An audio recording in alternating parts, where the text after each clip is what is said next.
Jabel Castro from BAFM 2A. Introduction of Market Integration. Market integration occurs when prices among different locations or related goods follow similar patterns over a long period of time. Group of prices, time and again, move proportionally in each other, and when there's a relation to very clear among different markets. These markets are said to be integrated. What is example of market integration? Situation which separate markets for the same product become one single market. For example, when an important tax in one of the markets is removed, it has long been recognized that market integration is far from efficient than firm integration. What is in market integration in a simple word? Integration occurs when separate people or things that are brought together, like integration of students from all the district elementary schools at the new middles of school, or integration on snowboarding and all ski slopes. You may note the difference, the word differentiate, meaning set apart, integrate, it is inappropriate or opposite. Thank you. Hi, good day. My name is Paul Bernard C. Cruz from BAFM 2A. I'm going to report horizontal integration. Horizontal integration is the process of a company increasing production of goods or services at the same part of the supply chain. A company may do this via international expansion, acquisition, or merger. The process can lead to monopoly if a company captures that vast majority of the market for the product or service. Another meaning of horizontal integration, a company takes over another that operates the same level of the value chain in an industry. For me, I think one of the best example in horizontal integration is San Miguel Corporation. Why? Kasi isa siyang korporasyon na puro alak yung product, pero at the same time iba-iba ng klase. Nandiyan yung GSM, yung pumapasok yung gin, di ba? San Mig Light, mga ganyan, iba't ibang klase ng alak. Isang malaking korporasyon ang San Miguel. Hindi lang naman basta alak din yung pinoprovide nila. Hindi lang din alak yung product nila. Meron din silang kape. Nandiyan yung pasok din sa kanila yung Magnolia. Kumbaga napakarami nilang branches, napakarami nilang suot-suot na ganun. Pero isa lang yung pinanggagalingan nila, yung San Miguel Corporation. That is why for me one of the best example is the San Miguel Corporation. Pwede ding example yung Google, Facebook, Instagram, which is si Google yung head, then nagkaroon sila ng sungot-sungot ganyan, then pumapasok si YouTube, sila Tumblr, sila Twitter, anything na pasok kay Google. Isa pang example, yung bench products, pen shop, ba? Mga damit, pabango nila. Is horizontal integration important? For me, it's yes. Why? The purpose of horizontal integration is to grow the company in size, increase product differentiation, achieve economies of scale, reduce competition, or access new markets. Like on the given examples a while ago that I gave, for me, I think ito yung dahilan kung bakit tataas yung ekonomiya natin, kung paano tayo aangat, kung paano aangat yung bansa natin pagdating sa mga ganito, pagdating sa business. That is why for me it is important. Hi everyone, my topic is all about vertical integration. This type of integration makes it possible to exercise control over both quality and quantity of the product, from the beginning of the production process until the product were ready for the customer. This occurs when this firm performs more one activity in the sequence of the marketing process.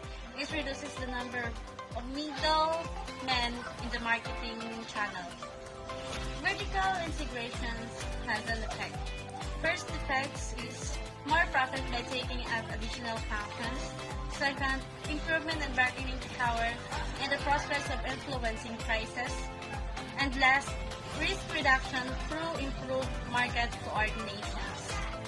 Vertical integrations has an advantage and disadvantages. First advantage of vertical integration is it allows you to invest in assets that are highly specialized. It gives you more control over your business. It allows for positive differentiations.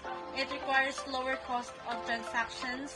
It ensures a high level of certainty when it comes to quality. And last, it provides more competitive advantage. And what are the disadvantages of vertical integrations? First, it can have capacity balancing problems. Second, it can result in decreased flexibility. Third, it can create some barriers to market entry. And last, it can bring about more difficulties.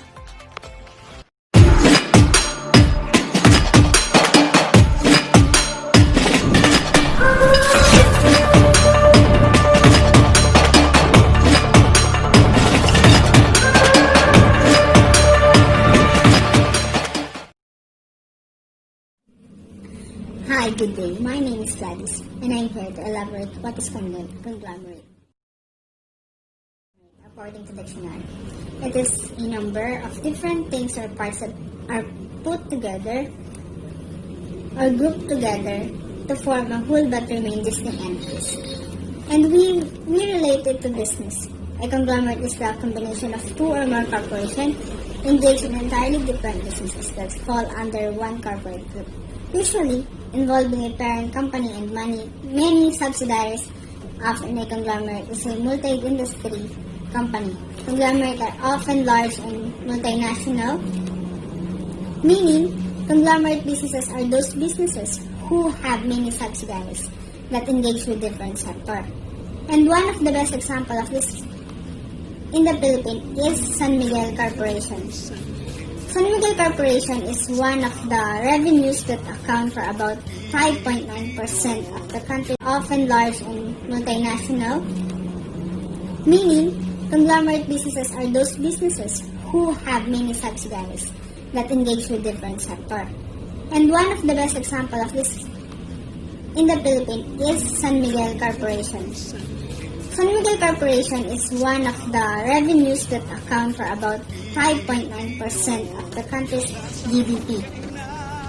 San Miguel Corporation have many subsidiaries like San Miguel Pure Foods Company Incorporation and the subsidiaries including San Miguel Fooding Corporation or SMFI and the Pure Foods Home Company Incorporation, Magnolia Incorporation that focus on food businesses. They also have Petron Corporation that is fuel and oil businesses. They also have beverage businesses, packaging business, energy business, infrastructure and real estate, and many more. Almost all the sector have subsidiaries focusing on them. And today, many businesses are conglomerate businesses, even small enterprises. Example, there are hardware and grocery stores that also have a bike center. That is all about conglomerate. My name is Gladys. That's all. Thank you. My topic is all about degree of integration. But before that, there are 4 reasons of market integration. 1. Foster competition. 2. To remove transaction costs. 3. Provide better signals for optimal generation and consumption degree. And last, improve security of supply. Degree of integration. There are 2 kinds of degree of integration. 1. Ownership integration. This occurs when all the decisions and assets of a firm is completely assumed by another firm, and it is a catch-all term used to describe the some percentage ownership by an individual. Example of this is a processing firm which buys a wholesale firms. 2. Contract integration. This involves an agreement between 2 firms on certain decisions while each firm retains its separate identity. Example is a tie-up of a product with pulse traders for supply of a pulse rates. Two measures of market integration are developed, respectively reflecting this notion. The smaller of the measure, the more closely integrated in respective senses. The markets, among other things, they are interpreted as measuring pricing discrepancy between markets. We develop a measurement theory of market integration based on two notions of integrated markets. First, two markets cannot be perfectly integrated in any sense if one can construct two portfolios, one from each market that have identical payoffs but different prices. In that case, the law of one price is violated across the markets. Second, they cannot integrated in a stronger sense if there are cross-market arbitrage opportunities. Two measures of markets integration are developed, respectively reflecting this notion. The smaller the measure, the more closely integrated in the respective senses. The markets, among other things, they are interpreted as measuring pricing discrepancy between markets. The advantage include increasing market share, reducing competition, and creating economies of scale. Disadvantage include regulatory scrutiny, less flexibility, and the potential to destroy value rather than create it.